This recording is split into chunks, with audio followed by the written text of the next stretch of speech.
This instant is 1/10,000th of a second long, a hairline crack in a Saturday lunchtime in November 1944. And this particular Saturday lunchtime, Woolworths on Lambert Street in the borough of Bexford has a delivery of saucepans, and they're stacked on a table upstairs, gleaming cleanly. No one has seen a new pan for years, and there's an eager crowd of women around the table, purses ready, kids too small to leave at home brought along to the shop. There's Joe and Valerie with their mum, wearing tam o' shanters knitted from wool scraps. Alec with his, spindly knees showing beneath his shorts. Ben gripped firmly by his and looking slightly mazed, as usual. Chunky Vernon with his grandma, product of a household where they never seem to run quite as short of the basics as other people do. The women's hands reach out towards the beautiful saucepans.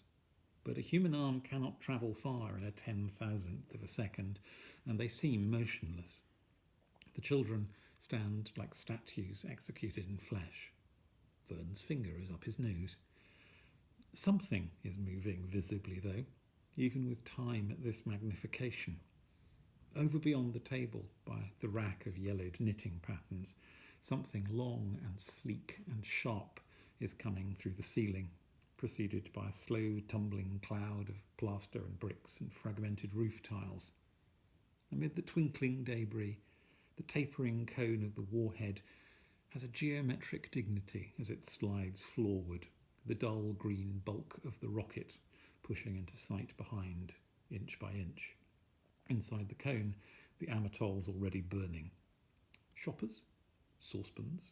Ballistic missile? What's wrong with this picture? No one is going to tell us. Joe and Alec, as it happens, are looking in the right direction. Their gaze is fixed on the gap between the shoulders of Mrs. Jones and Mrs. Canahan, where the rocket is gliding into view. But they can't see it. Nobody can. The image of the V2 is on their retinas, but it takes far longer than a 10,000th of a second for a human eye to process an image and send it to a brain. Much sooner than that, the children won't have eyes anymore, or brains. This instant, this interval of time, measurably tiny, immeasurably vast, arrives unwitnessed, passes unwitnessed, ends unwitnessed, and yet it is a real moment. It really happens. It really takes its necessary place in the sequence of moments by which 910 kilos of high explosive are delivered among the saucepans. The name for what happens next is breezance. The moving thread of combustion in the warhead, all combustion done, becomes a blast wave pushing on and out, driven by the pressure of the livid gas behind it. And what it touches, it breaks. A spasm of deformation, of dislocation, passes through every solid thing, shattering it to fragments that then accelerate outwards themselves at the forefront of the wave. Knitting patterns. Rack, glass sign hanging from chains, reading haberdashery. Wooden table. Pans. Much darned, brown worsted, hand-me-down, served 3 siblings, horn-buttoned winter coat. Skin. Bone. The size of the fragments is determined by the distance from the centre of the blast. Closest in, just particles. Then flecks, shreds, morsels, lumps, pieces, and furthest out, where the energy of the wave is widest spread, whole mangled yard-wide fractions of wall or door or flagstone or tram-stop sign, torn loose and sent spinning across the street.